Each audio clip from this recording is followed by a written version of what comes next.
Hey everyone, it is Spoonful for you, and today I am reviewing Top Gun Maverick.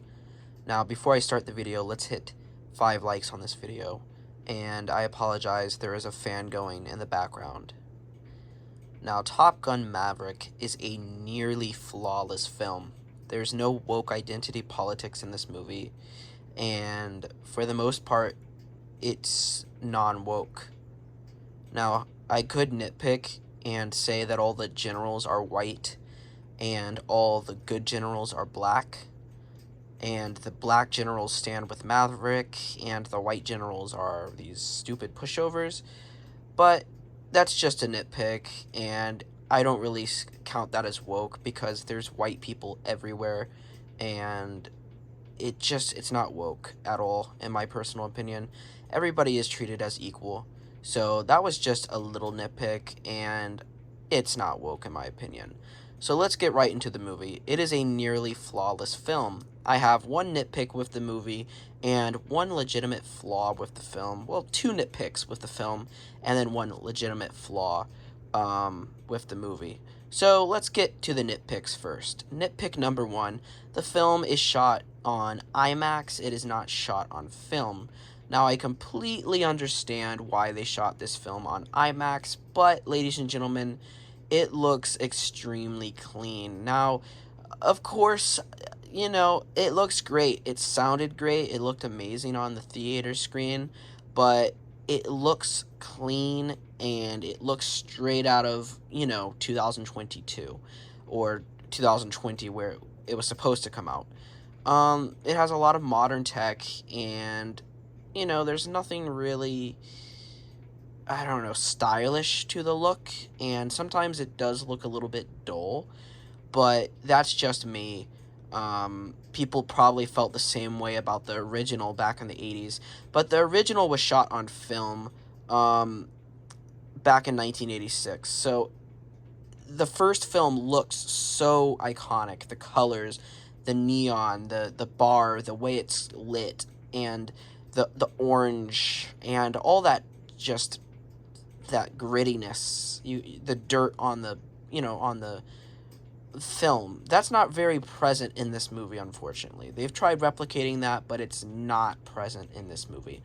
But this, like I said, is a nitpick. It is not a flaw because it's still a very good looking movie. Now, I have one more nitpick, and it's the romance in this film. Now, I quite enjoyed the romance in the first movie. It takes a back seat in the second film, and it feels a little bit tacked on, and honestly, I found it a little bit silly, especially in the bar scene. It could have been cut down, and honestly, I don't know if they needed a romance. It was a bit confusing. My family thought this was the original woman from the first film, but no, this is one of Maverick's love interests that he mentioned in the first movie. So that was a bit confusing and a little bit weird how they handled that, because it just felt like the same character, just older, which was very strange, but it's just a nitpick in my personal opinion, because I still enjoyed these scenes, but they could have been cut out and the film would have still been a great movie. Now let's get into the flaw of the film. I have one flaw, and it is the idea of technology advancing and basically getting rid of Maverick completely. This is a theme of the first part of the movie, where Maverick is in this fancy futuristic jet, and his superior officer, or whoever he is, he basically tells Maverick that one day he will be overthrown by technology. One day technology will reign supreme and Maverick will be thrown out of the job. Well, this is a very interesting premise, and it sounds really cool. Maverick in this futuristic jet, in this futuristic vehicle. Well, at the end of the first half, it's never brought up ever again. After the first quarter of the movie, basically we just have typical Top Gun action, which is great. We have jets from Top Gun. We have the same locations from the original Top Gun. It's basically everything you want in a Top Gun sequel. But it just, I don't know, that premise of the future catching up with Maverick, it never really comes back, unfortunately, and it's never really a presence again in the film. It's a darn shame because that opening scene with Maverick in that jet, it feels like a completely different movie, and it truly has nothing to do with the rest of the movie at all.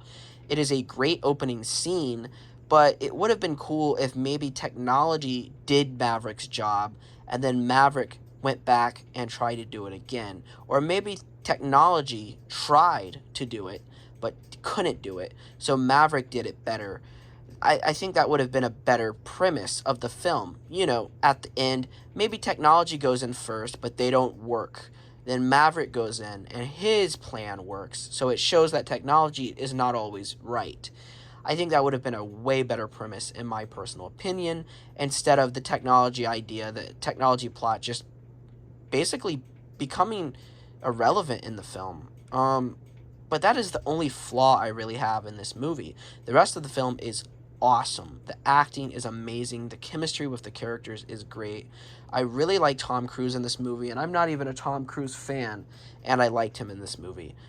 He was great. He showed a lot of emotion. The jets, everything, the practical effects look stunning. And I really like, basically, Goose's son in this film. He is a lot, Miles Teller. He is so much like the original Goose actor. It is uncanny. And he has a lot of chemistry with Tom Cruise. It fits. If they made a Top Gun 3, I would love for these two to come back and basically have that charisma that the first one had with Goose and Maverick. But now it's Goose's son and Maverick. I think that would be great if they made a Top Gun 3. Do I want a Top Gun 3? Honestly, no, because they've already made two great movies, and, you know, it's good. You know, we should stop before they ruin a franchise. But yeah, that's Top Gun Maverick. Another thing that I really like is the music. The music is nowhere as good as the first movie. You know, you only have like one song in this film, or maybe two.